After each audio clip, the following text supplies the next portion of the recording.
I asked you in August, what are you predicting? What would you bet your own money on? Well, here's one to start us off tonight. Let's go to Texas. Quinn Ewers. Bold prediction here. Quinn Ewers will not start until week 6. Hudson Card only gets dethroned due to injury. This was a 9 for me on the boldness scale. I thought there's no way that Quinn Ewers isn't starting until week 6. Now, if he didn't win the job outright, which he did, I thought the Bama game, at the latest, was going to be when they yanked Hudson Card and they put Quinn Ewers in. Well, as it turns out, the inverse happened, but they didn't yank anybody. Quinn Ewers started game 1, started game 2. He got hurt versus Bama, and that was when Hudson Card came in. This was, I don't think, ever going to play out that way. Quinn Ewers was going to win that job, if not immediately, then pretty quickly thereafter. And that's how it went down. The next one is sad. If we had the rights to the Sarah McLachlan music, I'd start playing it right now. Bold prediction from Auburn. Auburn wins 9+ games this year. Auburn finished 5-7. And your boy here only put an 8.5 on the boldness scale. And I'm not ready to apologize. I grew up near this program. I have watched the sorcery and the wizardry, probably just outright witchcraft, that has happened with that program when expectations are low. Nothing, no record prediction about Auburn football will ever be more than an 8.5 from me, because I know my history. So no, they didn't come close to winning 9 games this year, but I'd put the same rating on it again. When that Penn State game happened in week 3 and we were there for it, things really got wobbly really quickly after that. If it was a close loss, it would have been different, but they got thumped that day, and they never really got it back. They lost to LSU after that, Georgia, Ole Miss, Arkansas, Mississippi State, Bama, and Brian Harson's out. And that's it, and that's all. Moving on. West Virginia. Since we're in the how many games you going to win category right now, Mitch said West Virginia, their over-under was 5.5 wins. He said hammer the over with confidence. My bold prediction is if the line is 7, still take the over. So they're going to win more than 7 games. West Virginia went 5-7. Mitch crashed and burned. Here's the problem. I agreed with Mitch, and so we both crashed and burned. How did we get fooled? Well, they, as I recall, had to rework their secondary, but elsewhere I felt pretty good about the team. And they lost a close competitive game to Pitt, which I thought they should have won, and I never say that, but truly thought they should have won it in week 1. That wasn't the problem. The problem was then they got handled by Kansas the next week, which did not turn out to be the worst thing in the world, but they never got on any kind of roll. They never won more than 2 games in a row at any point, and one of those was Towson.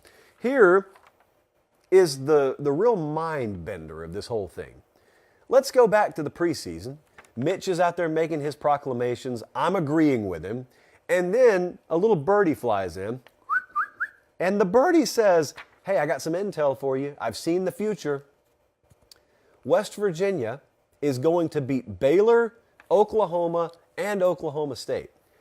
I would have said, here, take my money. Bet the over, bet the over, bet the over. They beat Baylor, OU, and Oklahoma State and still didn't win more than 5 games. That tells you everything you need to know about how volatile the Big 12 was this year and how unpredictable it was week to week. What an entertaining conference. What a nightmare for Neil Brown. Guy kept his job, though. I didn't think he would. He kept his job. Next up, how about this? Will said Kansas will make a bowl game, including a win over rival Kansas State.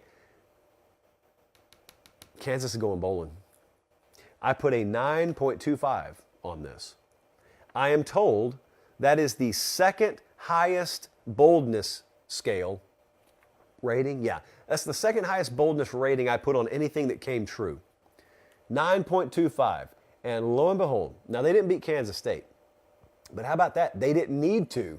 They still made a bowl. In fact, they lost 6 of their last 7 games and still made a bowl. So hats off to Lance Leipold and Kansas because they're 6-6 and they're going to play Arkansas in the Liberty Bowl. And I want to do what I think is a very meaningful exercise here. We do it occasionally, and it's It's a game called Let's Make Fun of How Terrible Kansas has been up until this year.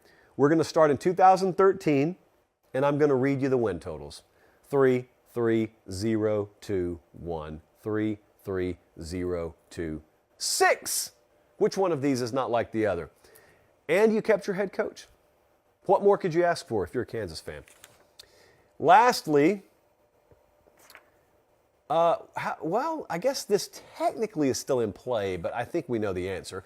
The bold prediction was, after signing the #1 class in the country last year, Texas A&M will not land in the top 20 for their 2023 recruiting class. Now, I know that you may have heard that Texas A&M is not exactly parked right up there in the top 5 this year, and they're not. But they are still 15th. And they do have the 5th highest average grade per player in the cycle. They're just not taking a lot of kids this year. I mean, their average player is 92.44. Only 4 teams with a higher recruit average grade than that. But they're 6th in the SEC, if that means anything to you. But there they are. They're parked at 15th. They've still got guys they're in it for, so they'll close strong. They'll be fine. They'll finish, where would you guess, Jesse? Somewhere between like 8 and 12 or somewhere like that? Probably, maybe. They're not going to finish outside the top 20. That's the point. So I put a 9.5 on this as a boldness rating, and I'm right. If you would have said outside the top 10, that's where it would have been fun and competitive. They're not finishing outside the top 20. Thanks for watching, guys. Don't leave yet. Don't leave yet. Make sure you like the video and please subscribe to the channel. Not just for me, that's how we keep this entire thing free.